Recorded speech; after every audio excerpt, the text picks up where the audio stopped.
राधे राधे। ओम नमो श्री भगवते वासुदेवाय गुरु कृपा हि केवलम। ओम नमो श्री परमात्मने नमः। শ্রী শ্রী গুরুদেবের শ্রীচরণের কৃপার আশ্রয় নিয়ে আজ শ্রীমদ্ ভগবদ গীতা সাধক সঞ্জীবনীর 6 নম্বর অধ্যায়ের 16 নম্বর শ্লোকটি ব্যাখ্যা সহ পড়ে শোনাচ্ছে। জয় রাধাবল্লভ শ্রী হরি বংশ। এবার পরবর্তী দুটি শ্লোকে ধ্যানযোগের উপযোগী নিয়মগুলি ক্রমশ ব্যতিরেক এবং অন্যয় রীতি সহযোগে বর্ণনা করছেন। শ্রী ভগবান বলছেন, ন অতি অশ্নতঃ তু যোগ অস্তি ন চ একান্তম অনশ্নত ন চ স্বপ্নশীলস্য জাগ্রতঃ ন এব চ অর্জুন। অর্থাৎ শ্রী ভগবান বলছেন, হে অর্জুন, এই যোগ দ্বারা অত্যাধিক ভোজন করেন না, বা যারা একান্তই অনাহারী, কিংবা যারা অতিশয় নিদ্রালু বা অতি জাগরণশীল, তাদের দ্বারা সিদ্ধ হয় না।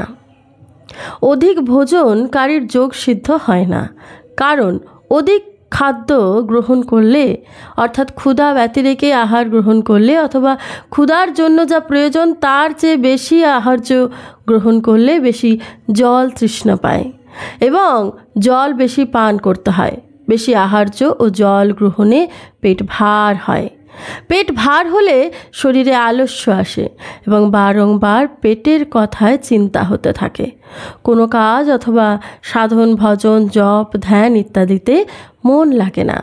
ভালোভাবে শোয়া বসা যায় না বা চলাফেরা করতেও ইচ্ছা করে না। উপরন্তু অজীর্ণ ইত্যাদি অসুখ শরীরে আশ্রয় নেয়।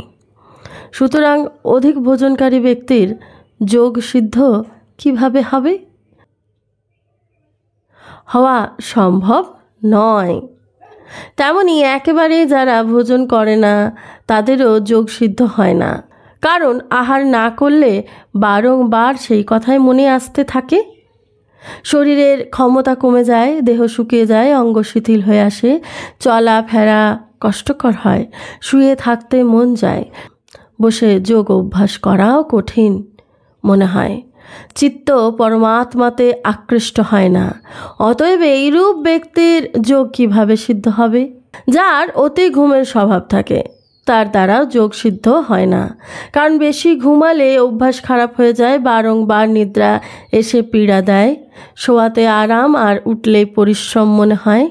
অতিরিক্ত ঘুমের জন্য ঘুম তেমনই গভীরও হয় না। নিদ্রা গভীর না হলে স্বপ্ন আসে, মনে নানা প্রকার সংকল্প বিকল্প হতে থাকে, শরীর আলস্যে ভরা থাকে, আলস্যের জন্য বসতেও কষ্ট হয়। অতএব সে যোগের অভ্যাস করতেই অপারগ। তাহলে সে সিদ্ধি লাভ করবে কিভাবে? হে অর্জুন, অতি নিদ্রায় যেমন যোগ সিদ্ধি হওয়া সম্ভব হয় না, তেমনি নিদ্রাহীনতায় যোগের সিদ্ধি কি করে হবে? শরীরের প্রয়োজনীয় ঘুম না হলে অনিদ্র শরীর নিয়ে আসনে বসলে নিদ্রা এসে যায়, যার ফলে সে যোগ অভ্যাস করতে সক্ষম হয় না। সাত্ত্বিক ব্যক্তিদেরও কখনো কখনো সৎসঙ্গের গভীর সাত্ত্বিক তত্ত্বকথা, ভগবত আলোচনা অথবা ভক্ত চরিত্রের কথা বলতে বলতে বা শুনতে শুনতে রস এবং আনন্দের অনুভব হয়, তাহলেও নিদ্রা দূর হয়ে থাকে। কিন্তু তাদের এই জাগরণ অন্য প্রকারের হয়, অর্থাৎ রাজসিক তামসিক বৃত্তি সম্পন্ন ব্যক্তির যেরূপ জাগরণ, সাত্ত্বিক ব্যক্তির জাগরণ সেরূপ নয়। এই জাগরণে সাত্ত্বিক ব্যক্তিরা যে আনন্দ পায় তাতে তাদের বিশ্রামের কাজ হয়ে যায়। সুতরাং সারা রাত জেগে থাকলেও ঘুম তাদের কষ্টদায়ক হয় না। শুধু তাই নয়, এই জাগরণ তাদের গুণাতীত হতে সাহায্য করে। কিন্তু রাজসিক তামসিক ব্যক্তিদের নিদ্রা না হলে অন্য সময়ে তাদের নিদ্রা উত্ত্যক্ত করে এবং শরীর রোগগ্রস্ত করে। এইভাবে ভক্তজন ভগবানের নাম জপে কীর্তনে ভগবত বিরহে স্নান খাওয়া বিস্মৃত হন। তাদের ক্ষুধা অনুভব হয় না, কিন্তু তারা অনশ্নত হন, কারণ ভগবতমুখী হওয়ায় তাদের দ্বারা যে কাজই হয় সেগুলি সবই সৎ হয়। রাধে রাধে।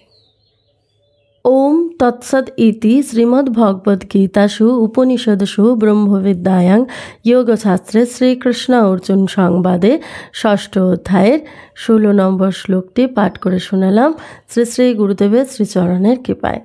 জয় রাধা বল্লভ, শ্রীহরিবংশ।